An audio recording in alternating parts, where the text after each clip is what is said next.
sampai di usia yang sudah lanjut ternyata dia belum menikah.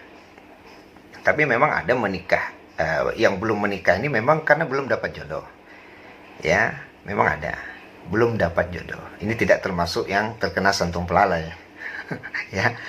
Tapi yang dimaksud santung pelalai ini kan, kalau orang suko kayaknya hanya tidak suko orang.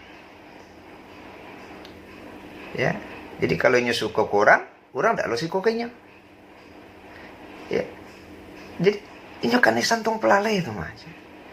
Ketika sudah siap untuk melangkah ke jenjang pernikahan, ada saja ya undangan padahal mau dibikin nih, mau dibuat, tapi kemudian nyusuri tidak bahasa leros untuk melanjutkan ke jenjang pernikahan.